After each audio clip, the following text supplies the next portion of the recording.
আসসালামু আলাইকুম গাইজ। তো আমি অনেকদিন যাবো চেষ্টা করতেছিলাম তালাবাতের একটা ফুল ভিডিও নেওয়ার জন্য। তো আজকে আমি চলে আসলাম মার্কেটে, এখন একটু টাইম ফ্রি আছে। তো আমি তবু ভাইয়ের সাথে একটু কথা বলবো তালাবাতের বিষয়ে, যে কত টাকা ইনকাম করা যায় এবং কীভাবে কী। আর ওইদিকে আরেকজন আছে নুনের জন্য, তো সাদিক ভাই আছে। তো আমি তাদের সাথে একটু কথা বলবো, দেখি তাদের সাথে কথা বলে আসেন। তো এখানে দূরই থাকিস। আসসালামু আলাইকুম ভাই, কি অবস্থা? ভালো আছেন নি? ওয়ালাইকুম সালাম রহমতুল্লাহ। ভাই আপনার দেশের বাড়ি কোন জায়গায়? আমার বাড়ি সিলেট মৌলভীবাজার কুলাউড়া থানা। আচ্ছা, তো আমিও ভাই সিলেটি। তো আপনার সাথে আমি কয়েকদিন যাবত কথা বলতে চাইছিলাম, আজকে একটু ফ্রি আছি, এজন্য আবার আমার সাথে কথা বলে নিই। আপনি তো তালাবাতে কাজ করেন, কতদিন হয়েছে আপনি তালাবাতে কাজ করেন? তালাবাদ তো কাজ করলাম 5 বছর হয়ে গেছে তালাবাদ তো কাজ করলাম। আলহামদুলিল্লাহ। তো ভাই অনেক টাকা মনে হয় কামাইছেন। তো এখন আমি জানতে চাইছিলাম যে ভাই প্রতিদিন তালাবাতে মানে কয় ঘন্টা আপনাদের ডিউটি? আপনার তো মনে হয় কমিশনে কাজ করেন। না, আমরা কমিশনে তালাবাতে যারা কাজ করে এরা কমিশনে সবাই কাজ করে, কমিশনে? সবাই মানে কোনো fixed কমিশনে salary কাজ নেই? করে। তুমি তো তালাবাতে খুদ কাজ করা জানা আছে। তো আমরা তালাবাতে যারা কমিশনে আমরা কাজ করি, আমরা পার অর্ডার হয়েছে 7.5 টাকা থেকে স্টার্ট হয়েছে।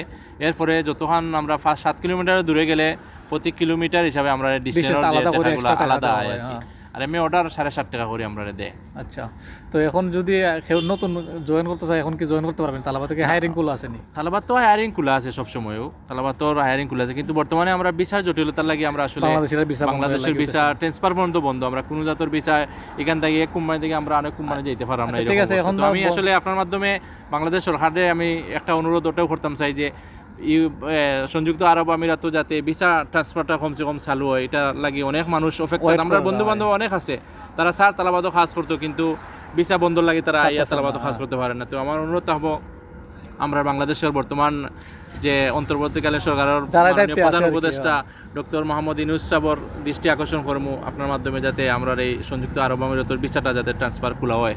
আচ্ছা, এটাই আমি অনুরোধ চাইলাম।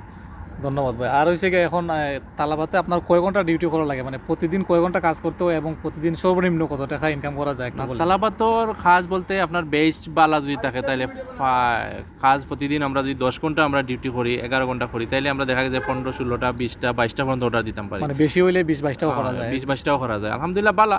এটা মানে নিজের ইয়ের উপরে আর কি। যদি আমি চাই যে আমি কাজ করতাম, পরিশ্রম করতাম, তাহলে আমি অর্ডার বেশি মারতাম পারবো। আর যদি কেউ চায় যে বই বসে রয়েছে, কাজ কম করে, এরা তো বেশি কমও ইনকাম। বিভিন্ন সমস্যা থাকলে, অনেক সমস্যা বেশ খারাপ থাকে, তখন তো ডিউটি কম। বেশ খারাপ থাকলে অবশ্যই ডিউটি 6 ঘন্টা 7 ঘন্টা। 10 ঘন্টা ডিউটি করলে আপনার কত দিরহাম, মানে এই দেশের কত দিরহাম ইনকাম করা যায়? কয়টা অর্ডার যদি মনে করেন 20টা অর্ডার হয়, তাহলে কত টাকা আমি কাজ করা যায়? স্বাধীন মতো কাজ, কেউ চিল্লি নাই আর কি, কেউ আর বাপ ছাড়া এটা কাজ মানে নিজের স্বাধীনতা আছে। আমরা ভালো না লাগলে কাজ করার দোকান নাই, রুমে যায় ঘুমাইতে পারে, কোনো সমস্যা নেই, টেনশন নাই। ওইটার কি মানে ইনকাম হইতো না?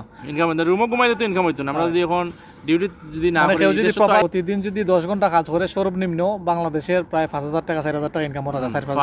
5,000 টাকা 4,000 টাকা ইনকাম। তো মানে মাস শেষে প্রতি মাসে প্রায় 1 লাখ টাকার মতো, 1,20,000 টাকা স্বাভাবিক কি কামাইতে পারবো। নয়া যে আইবো, আমি নয়া যে আইবো, এর নিচে দিতে কমসে কম 400 অর্ডার তো মারতে পারবো।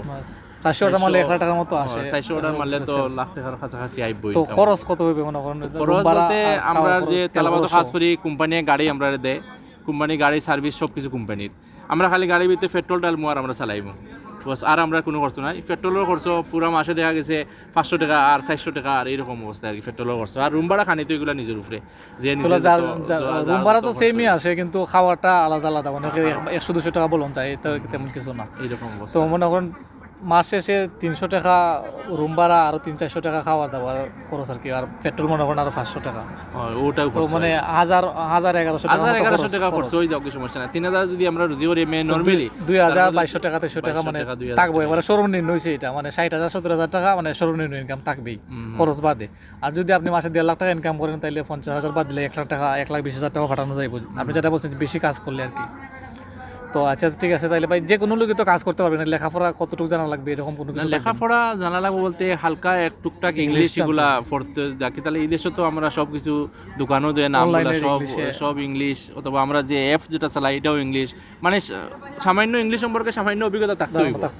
একবারে যে না, মানে যে একজনে মোবাইল টিপাইতে পারে বা ইংলিশে কিছু প্রোগ্রাম বুঝে সেই কাজ করতে পারবে, জাস্ট কাস্টমারের সাথে কথা বলার লাগে আর কি। মানে টুকটাক ইংলিশ লাগবে মোটামুটি, ইংলিশটা বুঝতে পারলে এটা স্বাভাবিক। এই দেশে হওয়ার পরে যে কোনো নয়া মানুষ এই দেশে হওয়ার পরে এটা ঠিক হয়ে যায়, শিখিলাই এটা সমস্যা নাই, দেখতে দেখতে এক সময় শিখে হয়ে যায়।